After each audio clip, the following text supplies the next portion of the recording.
Selamat sore Kak. Sore Kak.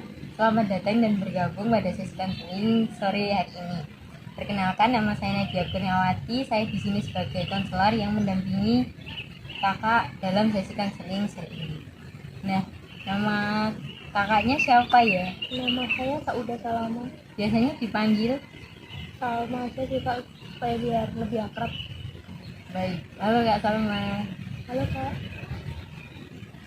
Nah, kalau boleh tahu kesibukan Kak Salma sekarang apa ya? Saya sibuk tugas sih Kak, jadi saya kan lagi kuliah, jadi kegiatan saya cuma tugas di kos. Semangat ya Kak ngerjain tugasnya. Makasih Kak. Sama-sama. Sebelumnya saya di sini akan menginformasikan bahwa segala sesuatu yang akan diceritakan Kak Salma akan menjadi rahasia bagi kita berdua, dan saya harap Kak Salma bisa terbuka dan nyaman pada sesi konseling sore hari ini. Harapan Kak Salma setelah konseling sore ini apa? Saya harap setelah selesai sesi konseling siang hari ini saya merasa lebih tenang, terus merasa lebih baik lagi. Saya harap begitu sih Kak. Baik, insya Allah semoga yang Kak Salma harapkan bisa terwujud setelah sesi konseling ini berakhir. Baik, kita mulai sesi konseling saat ini ya Kak. Bagaimana perasaannya hari ini Kak Salma? Hari ini saya merasa cukup baik sih Kak. Tadi Kak Salma bilang perasaan hari ini cukup baik. Apakah ada hal yang mengganjal?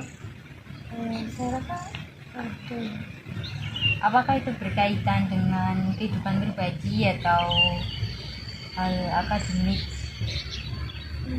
Sebenarnya ini berkaitan dengan akademik sih Kak. Jadi tapi ada korelasinya sama pribadi, kayak berpengaruh ke kehidupan pribadi saya.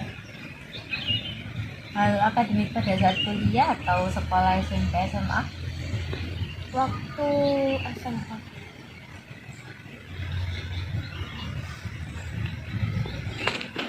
Terjadi pada saat SMA yang membuat Kak Salma sendiri merasa hal itu mengganjal. Kita flashback ke belakang aja ya Kak. Jadi waktu SMP itu saya bisa dikatakan siswa yang pintar. Beberapa orang tuh bilang demikian. Dan pada saat SMP itu saya ranking ya cukup tinggi lah. Terus waktu lulus saya daftar di SMA di kota saya yang lumayan bagus. Waktu itu saya tes untuk pemilihan kelas. Saya ditempatin di kelas yang kata guru-guru saya itu kelas spesialnya anak MIPA. Jadi di sana itu saya ketemu sama teman-teman baru, adaptasi. Terus waktu mendapatkan raport pertama itu saya kaget, soalnya ranking saya itu turunnya cukup jauh. Jadi dari SMP itu saya ranking 1, SMA kelas 10 itu saya ranking 14, jadi gapnya itu jauh. Bagaimana tanggapan orang tua mengetahui bahwa Kak Salma rankingnya turun? Sebenarnya waktu itu orang tua saya ya biasa saja, kayak nggak apa-apa kalau turun, nanti coba diperbaiki lagi. Tapi ya lagi-lagi saya nggak pernah merasakan turun yang cukup jauh itu, jadi saya keras ke diri saya sendiri, kenapa kok turun, kok bisa turun, ini kenapa. Terus yang saya rasa agak berlebihan dan sedikit toksik itu saya mulai menyalahkan lingkungan. Jadi saya mulai menyalahkan teman-teman saya, terus kelas saya, kok kenapa saya di kelas ini, saya pengen tukar kelas tapi nggak bisa. Apakah setelah mengetahui ranking turun tersebut Kak Salma merasakan putus asa? Waktu awal sih mungkin sempat down. Waktu kelas 10 itu paling terasa kayak down, nggak ada semangat belajarnya lagi. Terus saya coba berpikir, mungkin saya memang nggak menjadi yang terbaik di akademik, tapi saya akan mencoba di non akademik. Jadi waktu kelas 10 itu saya ikut beberapa ekstrakurikuler, terus kelas 11 itu mulai ikut-ikut lomba sama nambah kegiatan ya.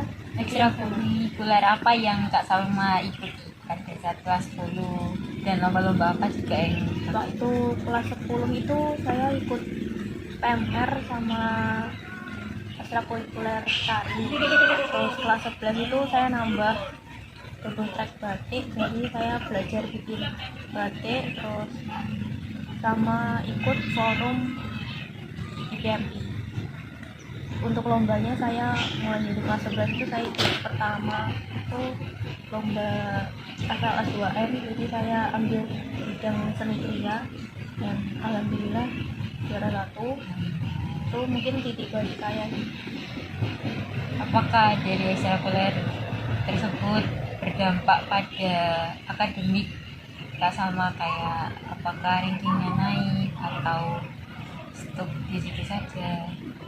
Saya nggak begitu tahu ya kalau apakah itu ada hubungannya sama ekstrakurikuler nilai saya di rapor itu, tapi saya waktu kelas 11 sama 12 itu ranking saya tuh naik. Jadi mungkin karena ekstrakurikuler itu saya menjadi rajin belajar, kayak saya menemukan tujuan saya lagi, jadi lebih semangat belajar, terus pengennya naik lagi. Iya, bisa jadi karena semangat yang membara dari diri Kak Salma juga.